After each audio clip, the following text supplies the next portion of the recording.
उत्तर प्रदेश में 60,000 पदों पर पुलिस विभाग में भर्ती का नोटिफिकेशन जारी हो चुका है। आज से 2 दिन पहले मैंने इसके बारे में सूचना दी थी कि आप लोग तैयारी करना शुरू कर दीजिए। नोटिफिकेशन आपके समक्ष प्रस्तुत किया जा रहा है। 23 दिसंबर 2023 को ये पब्लिक नोटिस जारी की गई है उत्तर प्रदेश पुलिस भर्ती एवं प्रोन्नति बोर्ड के द्वारा, जो कि आप अपने स्क्रीन पर देख पा रहे होंगे। पुलिस में आरक्षी नागरिक पुलिस के पदों पर सीधी भर्ती ये हो रही है, जिसका ग्रेड पे 2,000 रुपये है और पे बैंड है 5200 से लेकर के 20,200 के बीच में है। ठीक है, और यहाँ पर आप देख सकते हैं अनारक्षित यानी अनरिजर्व के लिए 24,102 पद हैं, ईडब्ल्यूएस के लिए 6,000 पद हैं, अन्य पिछड़ा वर्ग के लिए 16,000, अनुसूचित जाति के लिए 12,000 और अनुसूचित जनजाति के लिए 1,1200 और टोटल मिलाकर के 60,244 पद हैं। यहाँ पर आप देख सकते हैं आवेदन आपके 27 दिसंबर से प्रारंभ हो रहे हैं और आवेदन ऑनलाइन जमा करने की अंतिम तिथि जो होगी वो 16 जनवरी 2024 को होगी और शुल्क जमा करके आवेदन करने में संशोधन यानी कि करेक्शन करने के लिए आपको 18 जनवरी 2024 तक का समय दिया गया है। आवेदन शुल्क की बात करें तो 400 रुपये निर्धारित किया गया है। इसके बाद से एलिजिबिलिटी की बात करते हैं तो देखिए नेशनलिटी की बात की गई है कि भारत का नागरिक हो, यानी कि यूपी से आप हैं या नहीं हैं उसे कोई मतलब नहीं है। पूरे देश भर के अभ्यर्थी इसमें आवेदन करने के लिए पूरी तरीके से एलिजिबल है, कोई भी डोमिसाइल पॉलिसी नहीं है। ठीक है, बिहार, झारखंड, जहां से भी आप चाहें उत्तर प्रदेश की इस शिक्षा 60,000 जो पुलिस भर्ती हो रही है उसमें आवेदन करने के लिए पूरी तरीके से पात्र हैं। साथ ही साथ इसमें बात करेंगे कि हाइट क्या है, दौड़ क्या है, परीक्षा कैसे होगी, पेपर का पैटर्न क्या होगा, सब कुछ अंत तक जरूर बने रहिएगा डिटेल में समझने के लिए। नमस्कार दोस्तों, मेरा नाम है नीरज, आप देख रहे हैं व्यू बिट यूट्यूब चैनल। अगर आप इस चैनल पर पहली बार विजिट कर रहे हैं तो इसको सब्सक्राइब करते हुए बेल आइकन को प्रेस करना ना भूलें। स्क्रीन पर देख सकते हैं शैक्षणिक अर्हता में, तो यहाँ पर जो शैक्षणिक अर्हता है वो अपियरिंग वाले कैंडिडेट आवश्यक नहीं, एलिजिबल नहीं होंगे, बल्कि आपका जो भी मिनिमम एलिजिबिलिटी है वो आवेदन करते समय आपके पास होनी चाहिए। ठीक है, तो यहाँ पर आप देख सकते हैं हाई स्कूल और इंटरमीडिएट मांगा गया है। शैक्षिक अर्हता में देख सकते हैं भारत में विधि द्वारा स्थापित बोर्ड द्वारा 10वीं एवं 12वीं कक्षा उत्तीर्ण या राज्य सरकार द्वारा मान्यता प्राप्त उसके समकक्ष अर्हता होनी चाहिए। राज्य सरकार द्वारा मान्यता प्राप्त कहने का मतलब कि जो यूपी की गवर्नमेंट है उसने इंटरमीडिएट को जो आप डिप्लोमा करते हैं जिसे पॉलिटेक्निक के नाम से जानते हैं उसके समकक्ष कर दिया है। तो अगर आप हाई स्कूल के बाद से डिप्लोमा कर चुके हैं और या फिर पॉलिटेक्निक कर चुके हैं तो फिर आपका ये पूरी तरीके से एलिजिबल हो जाएगा, आप इसमें आवेदन करने के लिए पात्र हो जाएंगे, क्योंकि इंटर और पॉलिटेक्निक दोनों समकक्ष डिग्री है उत्तर प्रदेश में। ठीक है, उसी की बात यहाँ पर की गई है। इसके बाद से देख सकते हैं साफ शब्दों में लिखा गया कि अपियरिंग वाले अभ्यर्थी आवेदन करने के लिए पात्र नहीं होंगे। और यहाँ पर देखिए ऐसे अभ्यर्थी जो कि 2-1 से ओ लेवल का सर्टिफिकेट अगर वो प्राप्त किए हुए हैं तो उनको प्रेफरेंस दिया जाएगा, या फिर प्रादेशिक सेना में न्यूनतम 2 वर्ष की अवधि तक की सेवा की हो तो उनको भी प्रेफरेंस दिया जाएगा। और तीसरा ऐसे अभ्यर्थियों को प्रेफरेंस दिया जाएगा जो कि राष्ट्रीय कैडर का बी प्रमाण पत्र प्रस्तुत करेंगे। ठीक है, इसके बाद से एज लिमिट की बात करें तो मिनिमम 18 वर्ष निर्धारित किया गया और अधिकतम 22 वर्ष निर्धारित किया गया है। ठीक है, और महिलाओं के लिए न्यूनतम 18 वर्ष और अधिकतम 25 वर्ष निर्धारित किया गया है। लेकिन अगर आप ओबीसी से हैं, अनुसूचित जनजाति से हैं, अनुसूचित जनजाति से हैं, अनुसूचित जनजाति और अनुसूचित जाति से हैं तो आपको केवल ये उत्तर प्रदेश के मूल निवासी के लिए, देखिए ब्रैकेट में लिखा गया है, चूंकि इसका लाभ जो डोमिसाइल वाले कैंडिडेट होंगे यानी जो उत्तर प्रदेश के निवासी होंगे उन्हीं को केवल आरक्षण का लाभ मिलेगा।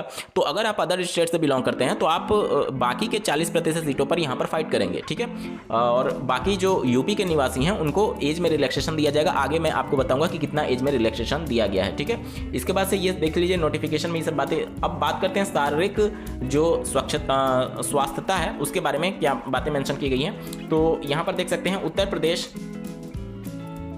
किसी भी अभ्यर्थी की सेवा में किसी पद पर तब तक नियुक्त नहीं किया जाएगा जब तक कि मानसिक और शारीरिक रूप से वह स्वस्थ या फिर अच्छा ना हो। ठीक है, उत्तर प्रदेश पुलिस आरक्षी अथवा मुख्य आरक्षी सेवा नियमावली 2015 के नियम 6 के अनुसार शारीरिक रूप से विकलांग व्यक्ति पुलिस सेवाओं के लिए अर्ह नहीं होंगे। भर्ती की प्रक्रिया की अगर हम लोग बात करें तो लिखित परीक्षा के आधार पर आपका चयन किया जाएगा और इसके अलावा भी अन्य दक्षताएं आपकी देखी जाएगी। अंत तक वीडियो में जरूर बने रहिएगा। आप देख सकते हैं 2 घंटे का पेपर होगा, 300 नंबर का पेपर होगा, 300 अंकों का। ठीक है, टोटल 4 पार्ट होंगे इसमें। पहला सामान्य ज्ञान, दूसरा सामान्य हिंदी, तीसरा सांख्यात्मक और मानसिक योग्यता और चौथा मानसिक अभिरुचि एवं बुद्धिलब्धि एवं तार्किक क्षमता।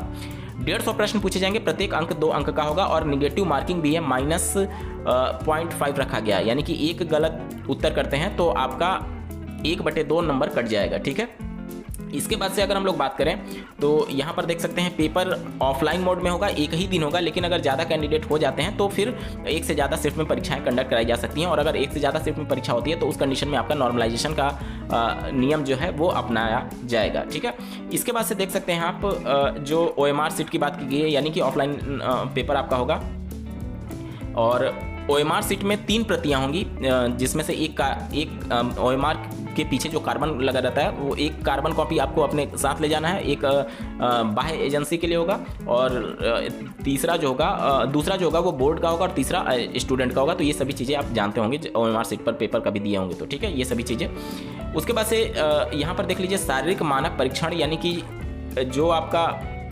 फिजिकल स्टैंडर्ड टेस्ट होगा उसके बारे में बातें कही गई हैं। तो यहाँ पर कुछ हाइट और वेट का यहाँ पर कुछ क्राइटेरिया रखा गया, जैसे कि अगर आप बात करते हैं पुरुष अभ्यर्थियों के लिए तो ऊंचाई की जब बात की जाती है तो सामान्य अन्य पिछड़े वर्ग और अनुसूचित जाति के पुरुष अभ्यर्थियों के लिए न्यूनतम ऊंचाई 168 सेंटीमीटर होनी चाहिए, यानी आपकी हाइट जो है कम से कम 168 सेंटीमीटर होनी चाहिए। और अनुसूचित जनजाति के पुरुष अभ्यर्थियों के लिए 160 सेंटीमीटर होनी चाहिए। ठीक है, और सीना की जब हम लोग बात करते हैं तो 79 सेंटीमीटर बिना फुलाए और फुलाने के बाद से 84 सेंटीमीटर आपका होना चाहिए।